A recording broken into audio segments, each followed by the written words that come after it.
This video sponsored by BuyMode e-shopping app. BuyMode e-shopping application is one of the online shopping app now available on Play Store and App Stores. Hello friends, நம்ம வீட்டுக்கு தேவையான காய்கறிகள் மற்றும் மளிகை பொருட்கள் போன்றவற்றை நம்ம பைமோட் ஆப்பில் ஷாப்பிங் பண்ணுறது மூலமாக விலை குறைவாகவும் தரமானதாகவும் உங்களுக்கு கிடைக்கிறதுக்கு வாய்ப்பு இருக்குது. இதை நீங்கள் பயன்படுத்துறது மட்டும் இல்லாமல் உங்களோட நண்பர்களுக்கும் உறவுகளுக்கும் சொல்லுங்கள். பைமோட்டோட லிங்க் வந்து நான் என்னோடய டிஸ்கிரிப்ஷனில் கொடுக்குறேன். நீங்கள் தேவைப்பட்டால் டவுன்லோட் பண்ணி ஷாப்பிங் பண்ணிக்கலாம். நன்றி. வணக்கம் உறவுகளே, மீண்டும் ஒரு காணொளியோடு உங்களோடு நான். மதம் இந்த சொல் யானைக்கு மதம் பிடிச்சா என்னாகும் நம்ம எல்லாருக்குமே தெரியும். மனுஷனுக்கும் மதம் வந்து அதிகமாக பிடிக்க ஆரம்பிச்சதுன்னா தான் இனத்தையே தானே அழிக்க ஆரம்பிச்சிட்றான். அதுதாங்க நம்ம பக்கத்து நாடான வங்கதேசத்தில் நடந்துக்கிட்டு இருக்குது. இந்துக்கள் மீதான தாக்குதல் அதிகரித்து வருவதாக குற்றச்சாட்டு எழுந்துள்ள நிலையில் இது குறித்து பிரதமர் நரேந்திர மோடியோடு வெளியுறவு அமைச்சர் ஜெய்சங்கர் நேற்று ஆலோசனை நடத்தினார். வங்கதேசத்தில் உள்ள சம்மிலிதா சனாதனி ஜோதே என்ற ஹிந்து அமைப்பின் தலைவர் சின்மாய் கிருஷ்ணதாஸ் பிரம்மச்சாரி. இவர் இஸ்கான் எனப்படும் அகில உலக கிருஷ்ண பக்தி இயக்கத்தின் முன்னாள் நிர்வாகி. கடந்த மாதம் 30ஆம் தேதி ஹிந்து அமைப்பினர் நடத்திய ஊர்வலத்தின் போது வங்க தேசிய கொடியை அவமதித்ததாக கிருஷ்ணதாஸ் சமீபத்தில் அந்நாட்டு போலீசார் கைது செய்தனர். தேச துரோகம் உட்பட்ட 18 பிரிவுகளின் கீழ் வழக்கு பதிவு செய்யப்பட்டு உள்ளது. சிட்டாங் நீதிமன்றத்தில் ஆஜர்படுத்த போலீசார் அவரை அழைத்து வந்த பொழுது அவரது ஆதரவாளர்கள் போராட்டத்தில் ஈடுபட்டார்கள். இதில் போலீஸ் வாகனங்கள் சேதப்படுத்தப்பட்டன.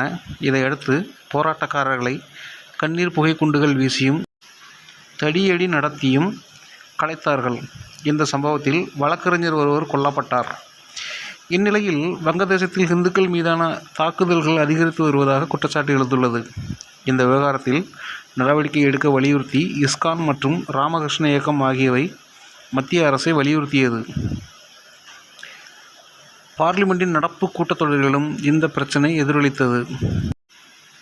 காங்கிரஸ் எம்பி சதி தரூர் உட்பட பல்வேறு தரப்பினர் இந்த பிரச்சினை குறித்து கேள்வி எழுப்பிய பொழுது வங்கதேசத்தில் ஹிந்துக்கள் உள்ளிட்ட சிறுபான்மையினரின் பாதுகாப்பை உறுதி செய்யுமாறு அந்நாட்டு அரசுக்கு மத்திய அரசு சார்பில் அழுத்தம் கொடுக்கப்பட்டுள்ளது.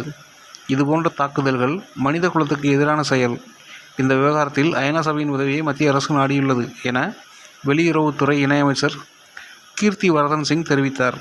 இந்த சூழ்நிலையில் பிரதமர் நரேந்திர மோடியை வெளியுறவு அமைச்சர் ஜெய்சங்கர் நேற்று சந்தித்து பேசினார். அப்பொழுது வங்கதேசத்தில் இந்துக்கள் மீதான தாக்குதல் குறித்து பிரதமருடன் அவர் விரிவாக பேசியதாக சொல்லப்படுகிறது. இஸ்கான் அமைப்பை தடை செய்ய கோரி வங்கதேச உயர்நீதிமன்றத்தில் தாக்கல் செய்யப்பட்ட மனு மீது நேற்று மீண்டும் விசாரணை நடந்தது. அப்பொழுது இஸ்கான் அமைப்பு மீது அரசு இதுவரை எடுத்த நடவடிக்கைகள் குறித்த அறிக்கைகள் தாக்கல் செய்யப்பட்டது. கிருஷ்ணதாஸ் நீதிமன்றத்தில் ஆஜர்படுத்த வந்தபொழுது நடந்த வன்முறை சம்பவங்கள் குறித்தும் இந்த விவகாரத்தில் 33 பேர் கைது செய்யப்பட்டுள்ளதாகவும் அரசு தரப்பில் தெரிவிக்கப்பட்டது. இதையடுத்து இஸ்கான் அமைப்புக்கு தடை விதிக்க உயர்நீதிமன்றம் மறுத்துவிட்டது. வங்கதேசத்தில் சட்டம் ஒழுங்கு மற்றும் மக்களின் உயிர்கள் மற்றும் உடைமைகளை அரசு பாதுகாக்கும் என நம்புவதாக நீதிமன்றம் தெரிவித்துள்ளது.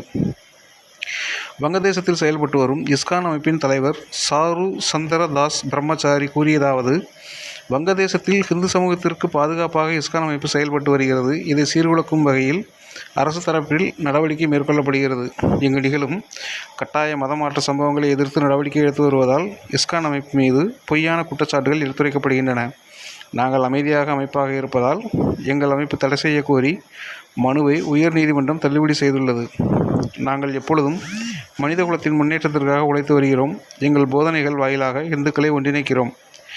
எங்கள் உறுப்பினராக இல்லாத ஒருவருக்காக சுமத்தப்படும் வீண் பலிகளை எங்களால் ஏற்றுக்கொள்ள இயலாது என்று கூறியுள்ளார்.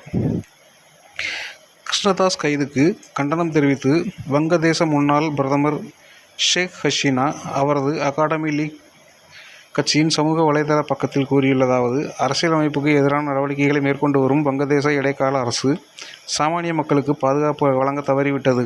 சனாதன சமூகத்தின் உயர்மட்ட தலைவர் அநியாயமாக கைது செய்யப்பட்டுள்ளார். அவர் உடனடியாக விடுவிக்கப்பட வேண்டும். மத சுதந்திரம் மற்றும் அனைத்து மக்களின் வாழ்க்கை மற்றும் உடைமைகளின் பாதுகாப்பை தற்போதைய அரசு உறுதி செய்ய வேண்டும். நீதிமன்றத்துக்கு வெளியே நடந்த போராட்டத்தில் மனித உரிமைகள் மீறப்பட்டுள்ளன. அதிகாரத்தை கைப்பற்றியவர்கள் எல்லா துறைகளிலும் தோல்வியடைந்துள்ளார்கள். விலைவாசி உயர்வை கட்டுப்படுத்த தவறியோடு மனித உயிருக்கு பாதுகாப்பு வழங்கவும் தவறிவிட்டனர் என்று கூறியுள்ளார். என்ன உறவுகளே, யானைக்கு மதம் பிடித்தால் எல்லாத்தையும் துவம்சம் பண்ணும் இல்லையா? அதேமாரி மனுஷனுக்கும் மதவெறி அதிகமாக பிடிச்சதுன்னா என்ன செய்வான்? தேவையில்லாமல் பக்கத்தில் இருக்க ஆட்களை தொல்லை கொடுப்பான். அதுதான் இப்போ வங்கதேசத்தில் நடந்துகிட்ருக்குது. இது ஒரு கண்டனத்துக்குரிய செயல். இனி இது தொடராமல் பார்த்துக்க வேண்டியது அந்த நாட்டோட பொறுப்பு. இந்திய அரசு அதுக்கான அழுத்தத்தை கொடுக்கும்னு நம்புவோம். ஜெய்ஹிந்த்.